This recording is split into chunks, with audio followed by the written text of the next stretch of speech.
Bismillahirrahmanirrahim. Assalamualaikum warahmatullahi wabarakatuh. Alhamdulillah, wassalatu wassalamu ala rasulillah wa ala alihi wa sahbihi wa mawalah. Sobat muslim yang berbahagia, alhamdulillah bisa berjumpa kembali di channel ini. Semoga kita semua diberikan Allah Subhanahu wa taala kesehatan, rezeki yang banyak dan berkah, diampuni segala dosa-dosanya, dipanjangkan umurnya, hidup dalam kemuliaan dan akhir hidup husnul khotimah. Amin ya rabbal alamin. Sobat muslim yang beriman yang dirahmati Allah, doa orang tua pada anaknya adalah doa yang mustajab, mudah dikabulkan.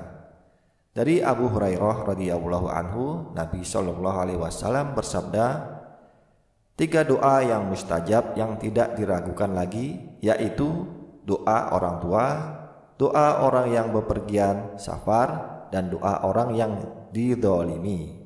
Hadis riwayat Abu Daud nomor 1536. Namun ingat, sebenarnya doa yang dimaksud di sini mencakup doa baik dan buruk dari orang tua pada anaknya. Jika orang tua mendoakan jelek pada anaknya, maka itu pun akan terkabulkan. Sehingga orang tua mesti hati-hati dalam mendoakan anak.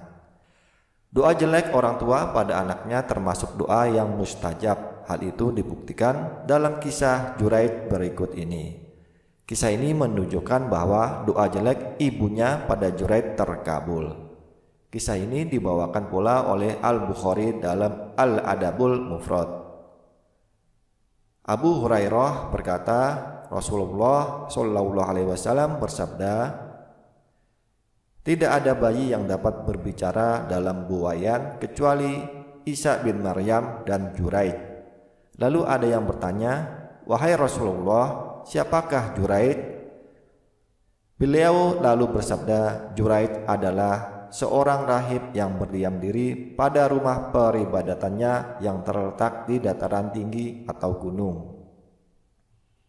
Terdapat seorang penggembala yang mengembalakan sapinya di lereng gunung tempat peribadatannya, dan seorang wanita dari suatu desa menemui penggembala itu untuk berbuat mesum dengannya. Suatu ketika datanglah ibu Juraid dan memanggilnya ketika ia sedang melaksanakan sholat. Wahai Juraid. Juraid lalu bertanya dalam hatinya, apakah aku harus memenuhi panggilan ibuku atau meneruskan sholatku? Rupanya dia mengutamakan sholatnya. Ibunya lalu memanggil untuk yang kedua kalinya. Juraid kembali bertanya di dalam hati, ibuku atau sholatku? Rupanya dia mengutamakan sholatnya. Ibunya memanggil untuk kali ketiga. Juraid bertanya lagi dalam hatinya, ibuku atau sholatku? Rupanya dia tetap mengutamakan sholatnya. Ketika sudah tidak menjawab panggilan, ibunya berkata, semoga Allah tidak mewafatkanmu, wahai Juraid, sampai wajahmu dipertontonkan di depan para pelacur. Lalu ibunya pun pergi meninggalkannya. Wanita yang menemui penggembala tadi dibawa menghadap raja dalam keadaan telah melahirkan seorang anak. Raja itu bertanya kepada wanita tersebut, hasil dari hubungan dengan siapa anak ini? Dari Juraid, jawab wanita itu. Raja lalu bertanya lagi, apakah dia yang tinggal di tempat peribadatan itu? Benar, jawab wanita itu. Raja berkata, hancurkan rumah peribadatannya dan bawa dia kemari. Orang-orang lalu menghancurkan tempat peribadatannya dengan kapak sampai rata dan mengikatnya tangannya di lehernya dengan tali, lalu membawanya menghadap raja.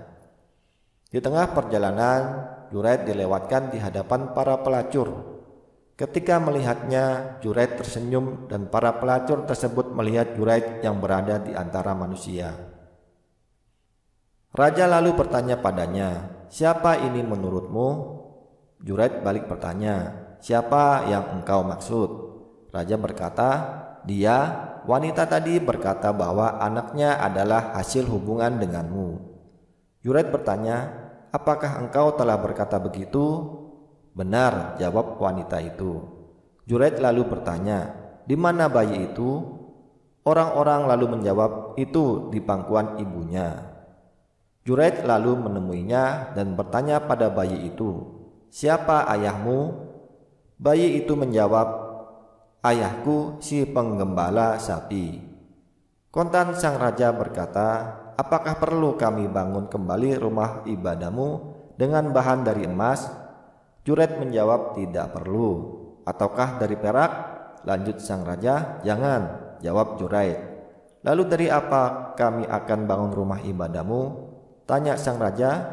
Juraid menjawab, bangunlah seperti semula. Raja lalu bertanya, mengapa engkau tersenyum?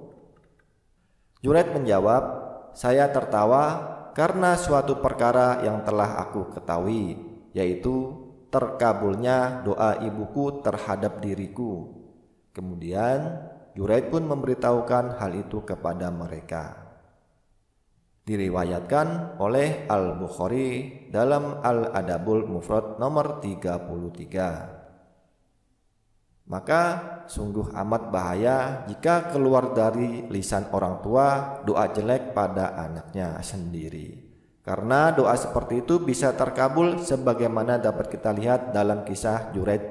Yang terbaik hendaklah orang tua mendoakan anaknya dalam kebaikan, dan moga anak menjadi soleh serta berada di jalan yang lurus.